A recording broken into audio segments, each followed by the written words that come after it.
it's Reagan and welcome to the start of another reading vlog. I am so excited for this reading vlog because I'm going to be attempting a romantasy book that I think I'm going to love so much. I feel like I have been desperately searching for a romantasy story that is actually slow burned with great characters, great writing, all of the above.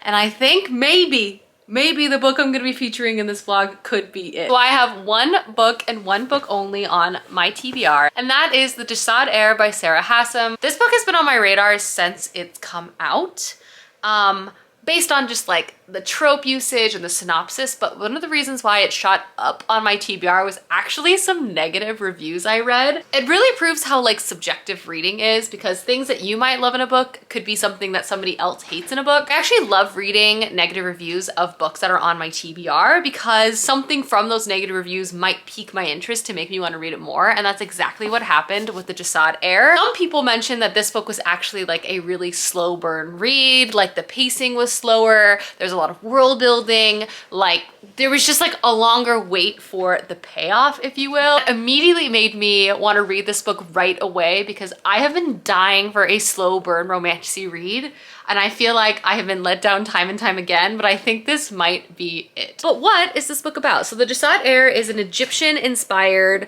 romantasy leaning fantasy story. I keep calling it romantasy. I honestly thought this was just straight up fantasy when I initially bought it, but when it was nominated for a Goodreads Choice Awards, it was in the romantasy section, so take that with what you will. And we're introduced to our main character, Sylvia, and 10 years ago before the start of this novel, the kingdom of Jasad burned, and she's basically the last remaining member of the royal family associated with this group of people, and now a new group of people are in charge, and the new government basically hunts anyone down that has ties to this previous government and magic. Our main character, Sylvia, has been in hiding ever since, but due to a variety of circumstances, she runs into like the heir of the current ruling government, and things get complicated really fast, as I would imagine. But this is apparently like true enemies to lovers with a slow burn, and Shelley Parker Chan blurbed it. I'm so hopeful about this, and I feel like I'm gonna give a lot of my weekend over to reading it. It's currently Saturday night, and basically all of my plans for the rest of the weekend are to rewatch Dune 1 in preparation for Dune 2, read this book, and clean my house, and just hang out with Clay and vibe all around. My mom is coming in town tomorrow, so, you know, I will have to hang out with my mother, but in my off time, I'm gonna be reading the Jasad Heir, and I could not be more excited. But anyway, welcome to the start of this vlog. I'm so excited to document the process, and I'm really crossing my fingers, isn't that right, Clay, that this book is going to be a winner for me. I have a feeling it could be. Maybe I'm being too overly optimistic, which could put me in a bad spot. But anyway, let's get to reading. A little group hang in the backyard because it's truly a beautiful evening. And we're just gonna hang out back here while we wait for our dinner to be delivered because it's Saturday. So obviously we're ordering in for our big Dune watching event together, as we should. It's family chilling in the backyard, waiting for our barbecue to arrive, which I think it's arrived. So we decided to share a 3-meat plate. So obviously we have white bread because this is Texas. Our pickles.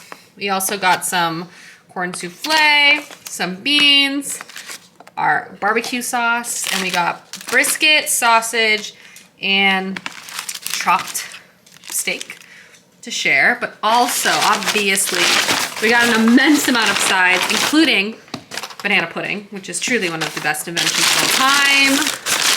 Potato salad, a very large serving of mac and cheese, which I'm gonna mix brisket into, obviously. Saturday night, and we are rewatching Dune 1. And honestly, thank God, because 25 minutes into this movie, I've realized I literally forgot every single thing about it. But it's very good so far. I actually think I'm retaining and following things better in my second watch, but everything is a surprise also. Hello friends, Dune 1 has been rewatched. It was honestly better than I even remembered, because clearly I didn't remember very much, but I really liked it, and I feel like very settled and established in the Dune universe, so I feel very prepared to go and see Dune 2, which we don't have tickets to until next weekend. It was very sold out, but you know, it's gonna be worth the wait. But now I'm gonna start the Jasad Heir, which I'm so excited about, and I'm definitely gonna be reading some of this tonight and a lot tomorrow morning. Hi friends, good morning. Let's do a reading update as I have read 100 pages of the Jasad Heir. I'm really happy to report that I am liking this book so much. I do want to say, I feel like part of my success so far is going into this thinking about it more from a romantasy point of view, but like a romantasy that's built for me. And so far it's landing. But to take a step back, let's chat about what this book is even about. So in this book, we're following our main character, Sylvia. And this is a very like political, Egyptian inspired fantasy story. It also has magic, and it appears that maybe there's like a god element in terms of their founding ethos for this fantasy world. But so far, all of the elements are really working for me. We're following our main character, Sylvia, and she's basically been living in this small town for the past decade. And a large part of the beginning of the book has been really centered on world building, getting to know and understand our main character Sylvia now and in the past, her connections, her friendships. This book is set in a fantasy world where there are these different ruling kingdoms overseen recently by this kind of fifth kingdom that sort of keeps things balanced, if you will. 10 years prior to the start of this novel, there was a kingdom that was ruled by the Jasads, and the Jasads have magic. And at this point in the book, it's kind of unclear exactly what happened 10 years ago in terms of like what caused this, like all of the details. And it's supposed to be murky for a variety of reasons. But what we do know happened is that all of the kingdoms band together to basically attack and overthrow the Jasads, destroy them, burn down their kingdom. The reasons why they said they did this is definitely probably propaganda, and we can't really believe it, but we also don't have full clarity on what exactly happened. But we do know Sylvia, our main character, is an heir to this family and like one of the last remaining members of this family, and anyone else associated with Jasad magic or from that kingdom has gone into hiding because based off of the story that is told, like magic can cause madness, it's super dangerous, all of these things. So they're like hunted down and imprisoned across this kingdom, which is why our main character Sylvia has been in hiding for the past 10 years. And that's kind of where we find her at the beginning of the story, living in this small town. The first 100 pages have honestly been pretty slow paced, but I've actually really enjoyed it. First and foremost, we're really just like learning about Sylvia, learning about how this world works, kind of learning about the past and the present. Alongside sort of this past element, there appears to be this tournament that's up and coming where different champions like fight against each other for a large purse and just like riches and fame and all of that. And I definitely feel like that's going to be a significant part of this book. But the first 100 pages, again, I feel like has done such a good job making me feel like I know and understand the main character, really making me feel very committed to her friendships and connections that she's made in this town, but also really being sure to communicate to us that while Sylvia clearly cares about these people, she's also hiding so much of herself and she's fearful of like connecting, and she's also like ready to run at any moment. I just feel like the intensity of this book has been really successfully accomplished, and like this line of Sylvia clearly wanting to like have people in her life but not feeling like she could really trust anyone even if they wouldn't betray her is like a big part of this book.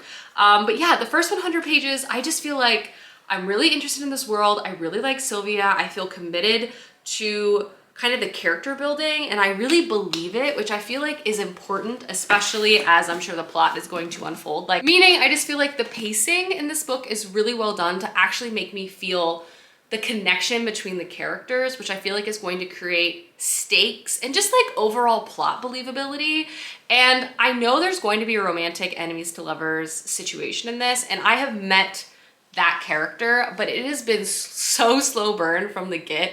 And I just appreciate it so much. Like, I just feel like the author's really gonna draw this out and pace it well, because I feel like we've already had such great pacing with her like familial and friendship connections that we have met in the beginning of this book, kind of understanding her past, and just like the sprinkling of this other character that has entered the fray, if you will, has obviously complicated things. And that figure, if you're wondering, is the heir and prince to this fifth kingdom that oversees the other kingdoms, and she despises him, obviously, as she should. So anyway, the first 100 pages have been really intriguing so far. Big focus on, again, big focus on world building, but I'm like really intrigued by this world. I like the writing style, I like the characterization, and I'm kind of like already hooked, and I'm excited to see how the rest of the book is going to unfold. And I feel like the politics are like detailed too. It's not like just a backdrop for characters to sort of, I don't know, have their romantic moments. Like everything feels like well thought out and well put together, and I'm really enjoying it. So I've read 100 pages. I'm definitely gonna read more today, but just wanted to give you a reading update this morning as we continue to progress. It's Sunday, so we got some breakfast tacos, obviously.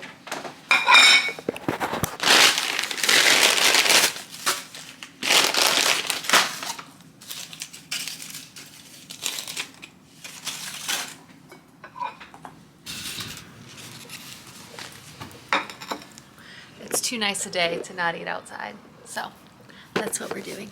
My mom is arriving in T-minus 2-ish hours, so that means it's time to frantically clean the house to make it mom ready. You guys know how it goes.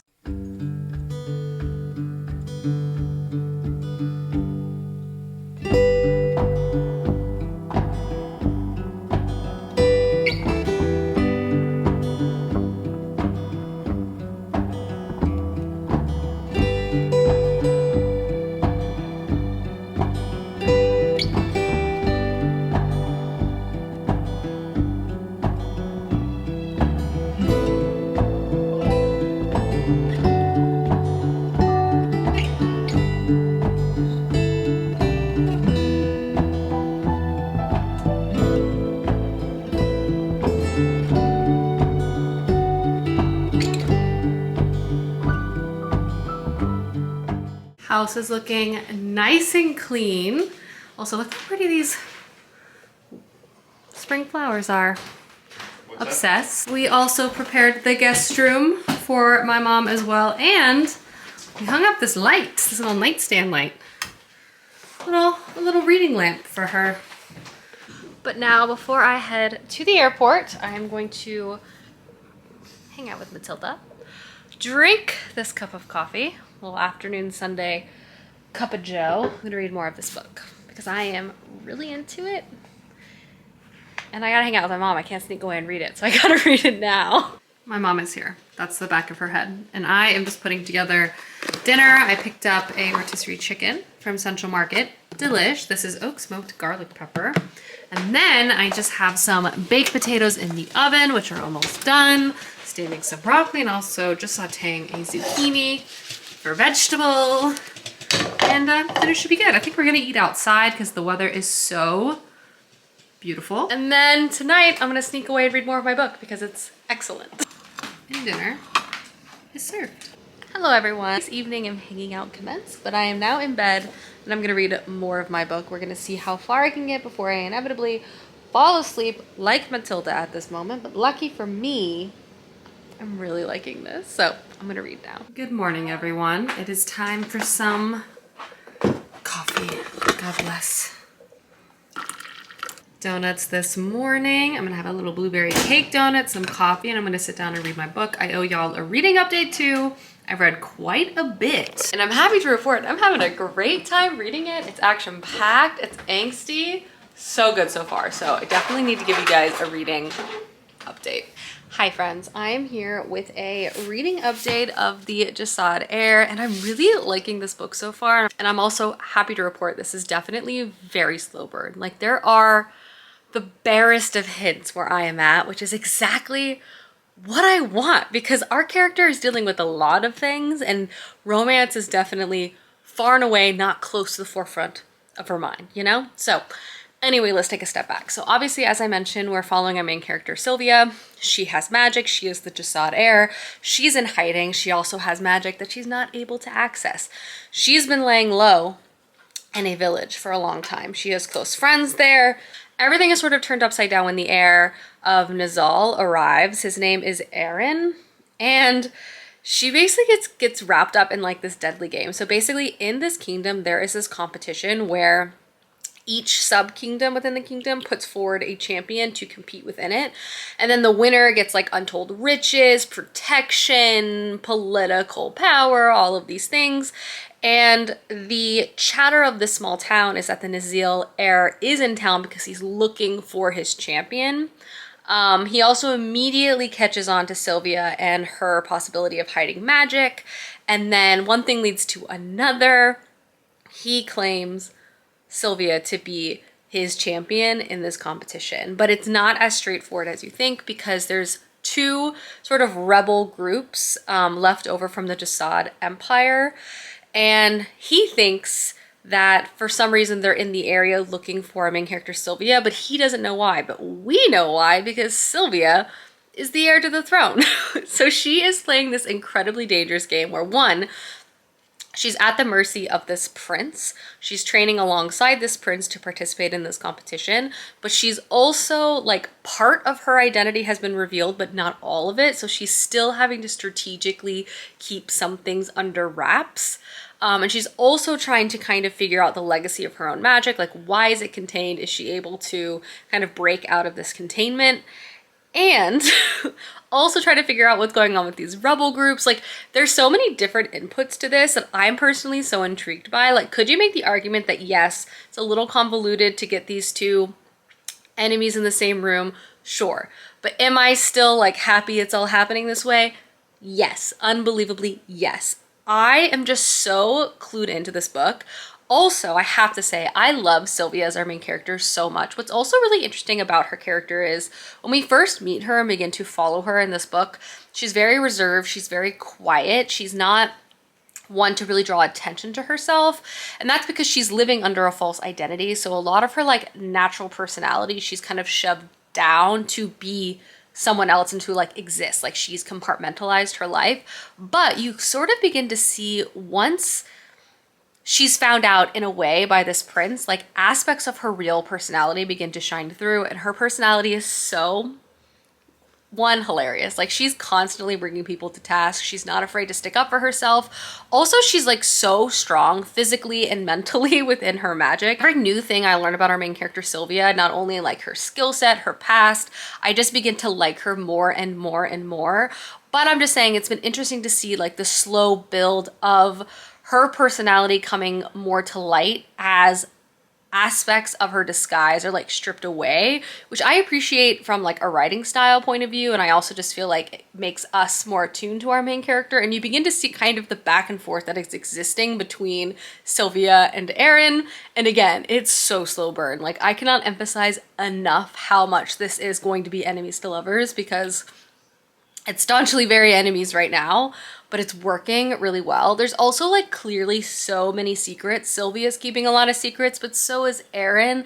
And I just imagine there's quite a bit of an agenda left to reveal itself to us, the reader, and I'm looking forward to it. But, like, all of the tropes are so fun. We have training, we have hidden heirs, already mentioned the romantic tropes, like, and I really like the writing style too. There's been a lot of world building.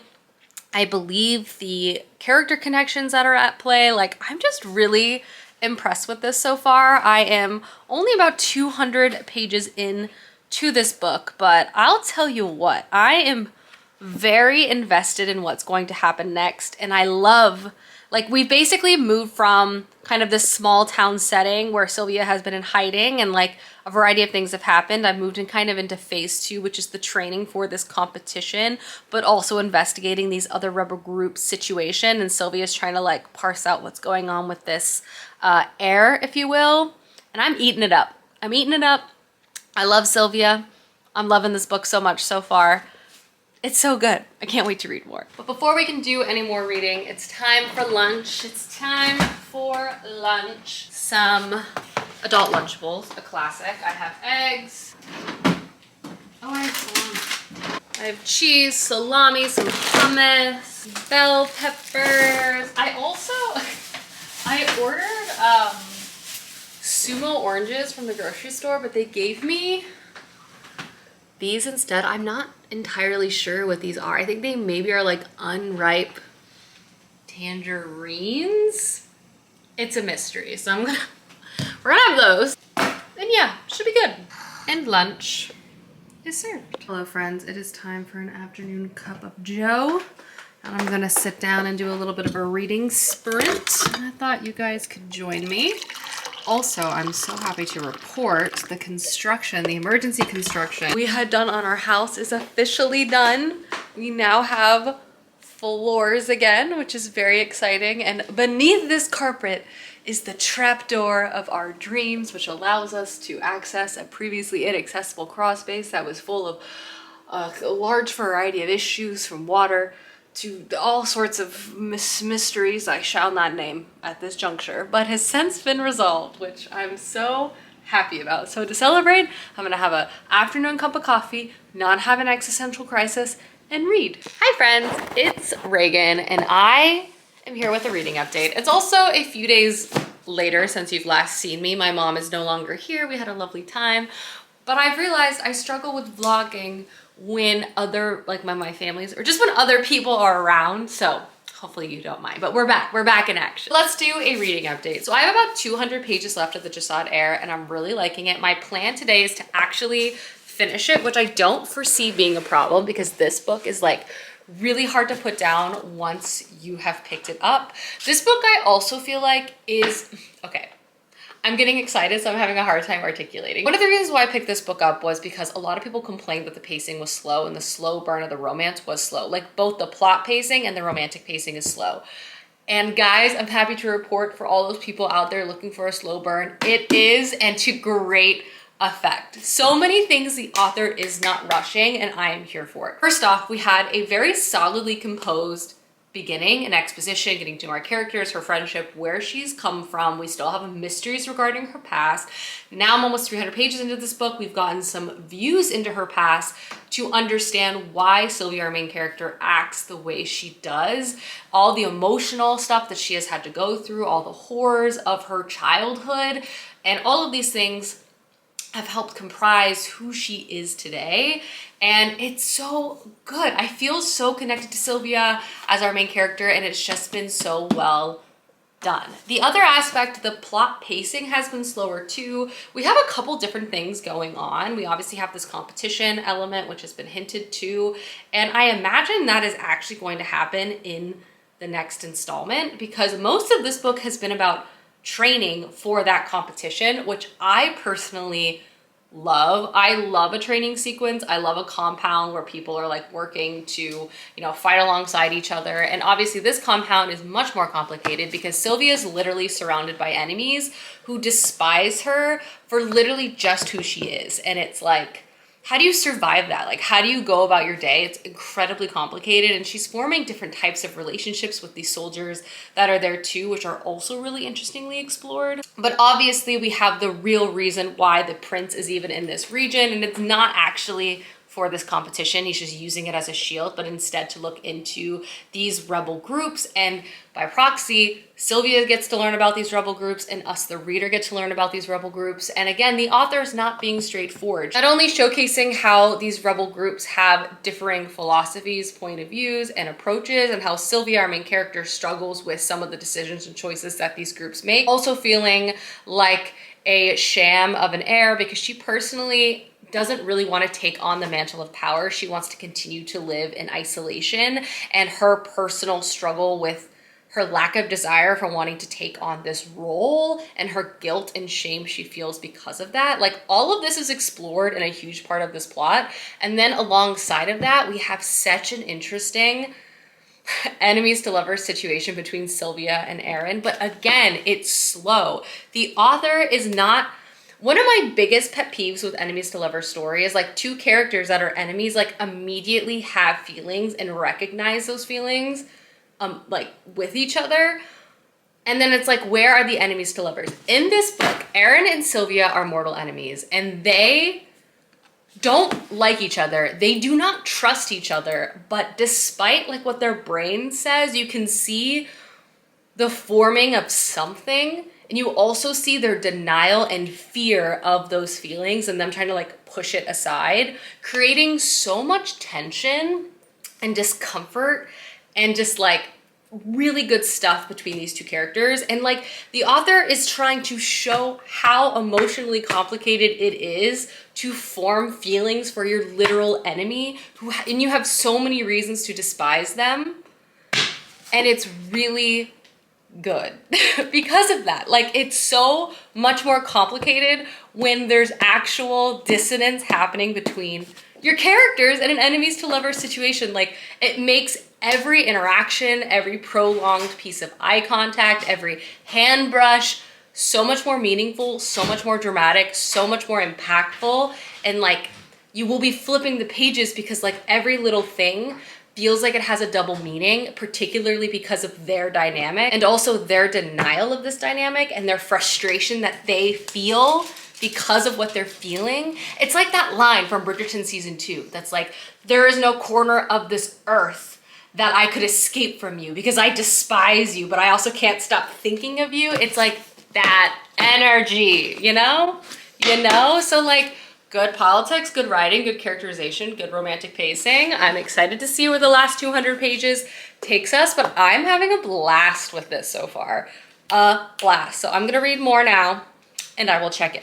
A little quick lunch. I made a tuna salad and some crackers. Hi, let's make some afternoon tea because we're back on trying to avoid heavy caffeine in the afternoon. I am gonna drink some caffeinated tea and sit down and do more reading of Jasad Heir, which obviously I've only been saying amazing things about because it's truly just been such a fun and engaging read. I'm like, there was one scene, like every conversation these two characters have with one another, I'm just like, it's so good.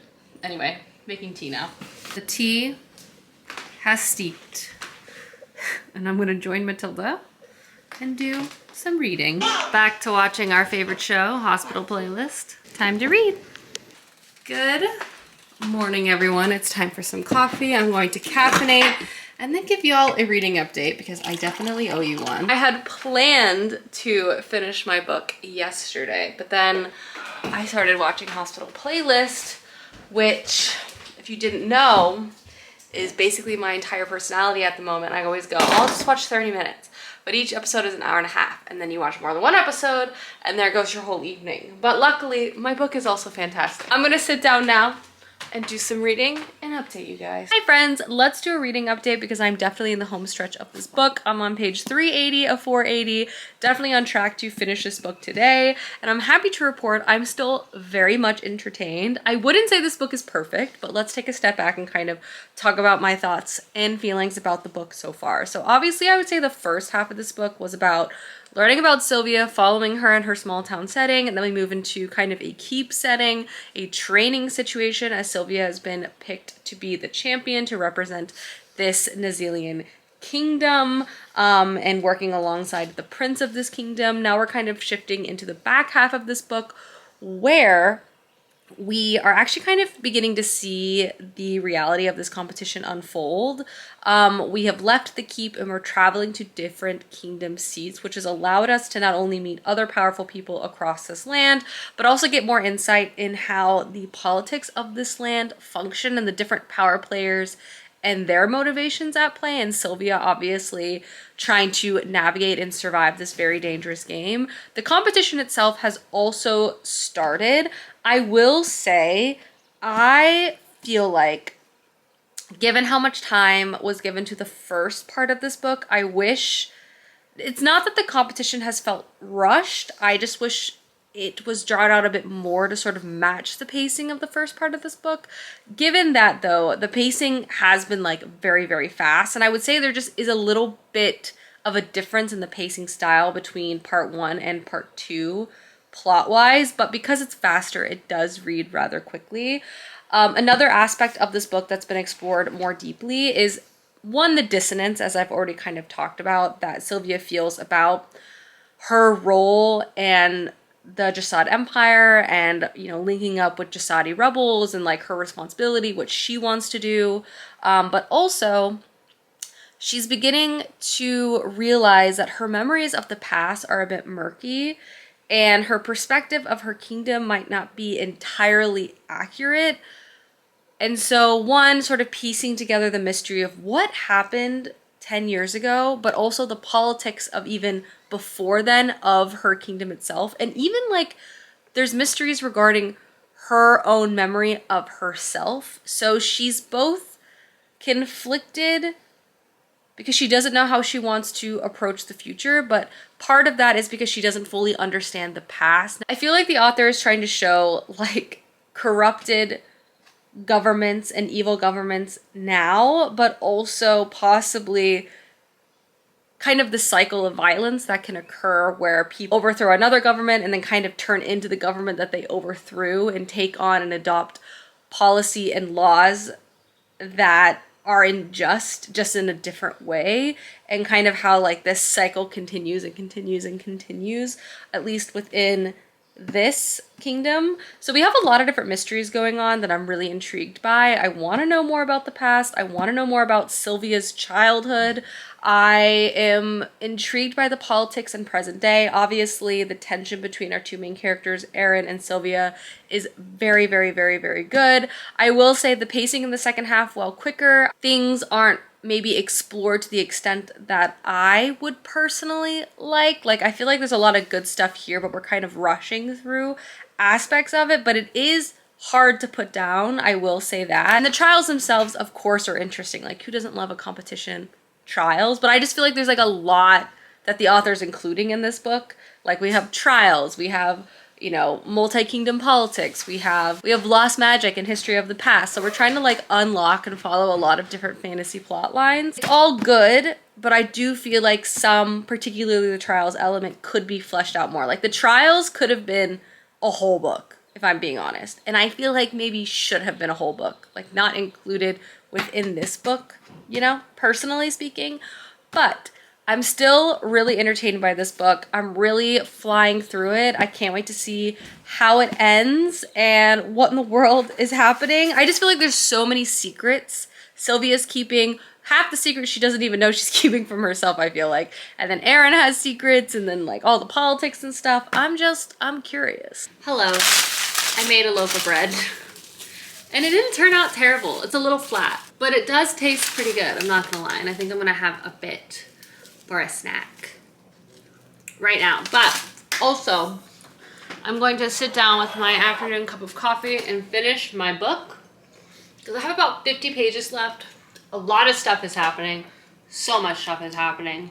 And we'll be wrapping up this vlog very, very soon. Hi friends, I'm happy to report I've officially finished the Jasad Heir, and I would say overall I really enjoyed this book. Let's chat about my overall thoughts and feelings about this book. So I would say, kind of overall in summary, the beginning I'm still very much obsessed with, and I'm happy to report that the end, like last bit, was also very good, very explosive, and I can't wait for the next installment. I do think, and I stand by, that I do feel like there was pacing and plotting issues kind of in part 2. This book really had a fantastic main character. I really appreciated how much we focused on who she was, her motivations, being alongside her as she began to process not only the trauma of her past, but also the secrets of her past and her family. That aspect of this book I really appreciated. I also feel like the author spent a lot of time in part 1 creating really believable friendships and just different types of connections, and I really enjoyed those chapters too. And just in part 1, I just felt like the pacing was really methodical. The author really took their time kind of growing and building a lot of different things. With that in mind, going into part 2, I did feel it read very quickly, but I feel like the inclusion of this competition and just there was a lot of plot elements that were introduced or covered in part 2, and I'm not quite sure enough of them, or like any of them, got enough time to make them feel like they had the oomph that I feel like they needed, if that makes sense. I also feel like while the complicated romantic relationship that was present in this book continued to flourish in part 2, other aspects that I really loved and appreciated, like the friendships, kind of fell to the wayside in the second part of this book. I really honestly just feel like the concepts of part 2 should have been like a whole book. I just think, just because there was like a lot of influences and a lot of things that were kind of being thrown in, and at times it was almost like hard to follow because there was just like a lot of different plot points.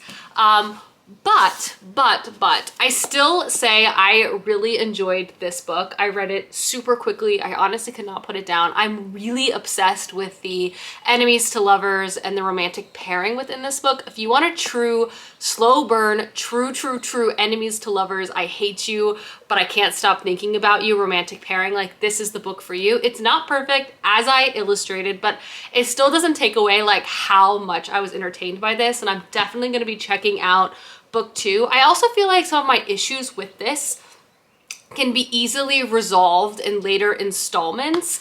And I feel like the strengths definitely outweigh the weaknesses, particularly with this author's writing style. Pleasantly, I'm optimistic, and this really was so much fun to read. And I'm also just happy to have finally picked up a more romantic leading fantasy story that had the romantic pacing that I personally really enjoy, and that was very much present within this book.